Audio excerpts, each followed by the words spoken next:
Yoo yaa hargafuun jaallatamuuf kabajamu hordoftoota hawwii Oromtittiitu bakka fayyaa keessanii naguma jirtu jabaattu galata waaqayyoon nagaa guutii nagaan korraafaadha idduma jirtu nutti nagaa waaqayyoo dachaa darba isinii hawaayyatu jechuun jaalladha ramoolii fiiraan bileetiin keessan hawwiini warra nagaa dhabaniifis biyya keenya keessatti Itoophiyaa keessatti saba keenya obboleessa keenya abbootii haadholii keenya kan dararamaa jiran dhiigni isaanii kan dhangala'aa jiru waaqayyo furmaata haa kennuuf saba keenya dhugaadhaan faraduu kan beeku waaqayyo haa faraduu fi qulqulloota dhiigni isaanii dhangala'aa jiruu fi biyya keenya hindegenaa ijaaru jechuun jaalladha iddoo jirtanutti amantii qabdanuun waaqayyoon kadhaa fi biyya keenya jechuun jaalladha kanatti aansee immoo har'a waan das nama jedhu waan keessi koo das na jedhee utuma gaddarra jirru iyyuu sababii obboleettiin keenya aduutti jiranu dararamuutti jiranu warra du'aniif illee asumaan raamata rabba godhuuf jechuun jaalladha. Kan inni har'a qabadhee dhufee yeroo tokko yeroo namni itti abdii kutu jira miti garuu immoo waaqayyoo waan hundumaa akka waan gaariidhaaf godhe akka abdii goonu waaqayyoon akka goonu nu godha jechuudha sababiin isaa yeroo al tokko gadi bu'uunis ol ba'uunis jira miti gadi bu'uuf ol ba'uu sana keessatti yeroo gadi bu'uunu baay'ee yeroo nuti abdiitti kun nu jira garuu waaqayyo ulfina isaa yeroo mul'isuuf jedhu iddoo gadii akka nu gadi buunu godhe ulfina isaa mul'isuudhaaf immoo ol nu baasa jechuudha. Naa wanti dasna jedhe tokko mucaa tiyyaa kiyya jedhamti miti mucaa ABC irratti yeroo gabaabaadha baay'ee hin turre gudeedamtee waggaa 13tti ulfooftee mucaa deessee jirtu mucaa xiqqoo Afrikaa qabdu miidiyaa irratti gadhiifamee ture namni baay'een argeera abdiifamantiin qaba har'a immoo rakkina sana hunda keessaa waaqayyo ishee baasee iddoo guddaa yookaan immoo dukkanicha keessaa gara ifaatti si baasee jira. ABC irratti yeroon daawwadhu baay'ee tokko jijjiiramtee jirti akka illee gargaaramtee gammachuus illee ibsataa jirti warri gargaaran illee galatooman jechuun jaalladha baay'ee tokko namatti tola akka sanatti dukkana keessaa gara ifaatti baatee yeroon argu baay'ee tokko gammachuu guddaatu miira gammachuu guddaatu natti dhagahame jechuudha. Egaa maaliin jechuu barbaade yeroo gadi buutanu yeroo haala akkaataa mijachuu didee gadi buutanu yeroodhaaf gaddii boo'ichi jiraatu iyyuu yeroodhaaf malee garuu immoo fuuldura keessan ifatu jira guddinatu jira kanaaf iyyuu abdii akka nu hin kunne barumsa nuuf ta'a kun jechuudha seenaan mucaa sanaa jechuudha yeroodhaaf rakkatteetti waan umurii caalaarra rakkoo baay'ee dabarsiteetti jechuudha garuu immoo yeroon isaa geenyaan waaqayyo ulfina isaa mul'isuuf jedhe ifatti ishee baasee jira yeroo tokko wanti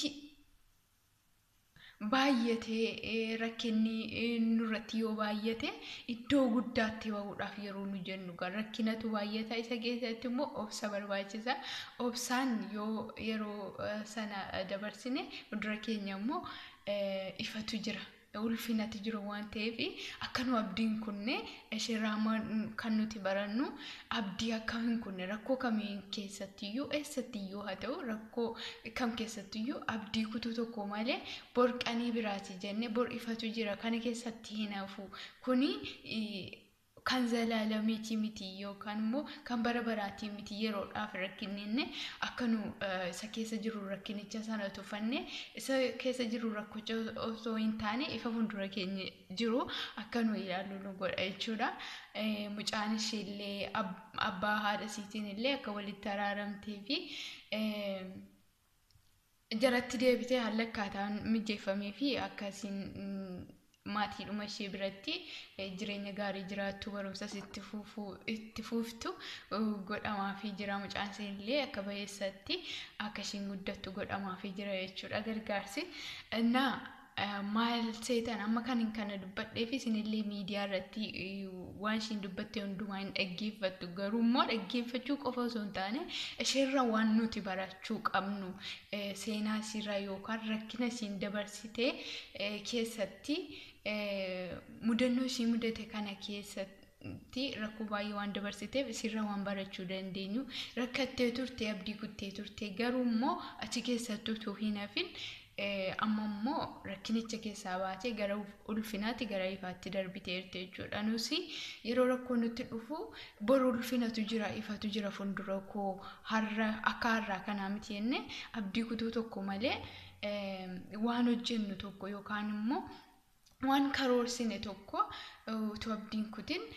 lakkii kana gochuun hin danda'a kun fiixannaaf baa lakkii an duubatti nafu gara fuulduraatti hin deema lakkiin dukkanni narraa kuni akka dukkanaa itti nafu boru ifatu jira inni akka nu abdii godhannu nu godha jechuudha. Akka nu abdii qabaannu jechuudha. Na warra abdii kuttanii yeroo tokko abdii kutuun jira rakkoo nu mudaturraa kan ka'e abdii kutuu tokko malee gara fuulduraatti akka deemnu ulfinatu jira fuuldura koo akka narra gadi bu'e osoo hin taane boru ol ba'uutu jira ulfinatu jira ifatu jira jennee diina keenyatti himuu qabna jechuudha. Bakka labsii ulfinaa ofirratti labsuu qabna. Isa diinni keenya gadi bu'uu keenya baduu keenya salphachuu keenya maraachuu keenya labsu sheexaanni isa tuffannee naan boru ulfinatti darbaa ana fuuldura ifatu jira jennee jira miti ulfina ofirratti labsu jechuudha. Diinni akka nu waan gadi nurratti labsu nus ofirratti labsu osoo hin taane lakkii aannan darba lakkii aan boru ulfinatu jira lakkii aan dukkana keessatti hin hafu jennee ulfina ofirratti labsuu qabna jechuudha. Abdii kutuu tokko malees kaayyoo keenya itti fufuu qabna jechuudha. Wanti nurraa barannu jira waan ta'eedhaaf dhaqaa madhumaatti dhaggeeffadhaa. Gaafa jalqabaatii kaaftanii ilaaluu dandeessu jechuudha. Na wanta irraa barannu jira waan ta'eedhaaf dhaggeeffachuu qofa osoo hin taane barumsa irraa arganna waan ta'eef sirriitti dhaggeeffadhaa isin jechuu jaalladha. Baay'ee tokko dasna jedhee waaqayyo gatee nama hin gatu ulfina isaa yeroo mul'isuuf jedhudha. Gara gadiitti akka namni gadi yeroo godhu ulfina isaa mul'isuuf ulfinni koo isinii mul'ata mitiire akkuma sana immoo yeroo gadi bu'anitti iddoo sana nama fuudhee gara gadiitti nama fuudhee lama baasuu inni beeku waaqayyo ulfina isaa mul'isuuf jedhee kana godha jechuudha. Innaa waaqayyo irratti gungumuu qabnu yeroo bu'aa bahiin dhufu bakka cimnee isa kadhachuu nalatti jechuudha. Sababiin isaayyuu waaqayyo eenyuun uume hin gatu waan ta'eedhaaf uumaa isaa tiifin dhimma yaadaa fi isa nuuf yaadnu caalaa nuuf yaada waan ta'eedhaaf. Innaa waaqayyo eebbifamu baay'ee tokko natti tolee jiran isin jedha hordoftoota kiyya. Chaanaalii Hawwii Oromtiitti YouTube like share subscribe gochuudhaan na jajjabeessaa isin jedha. Oromoo koo isin jaalladha isin kabaja fayyaa nagaanaaf ta'a idduma jirtanitti waaqayyo isin faana haa ta'u isin jaalladha baay'ee. Ciao.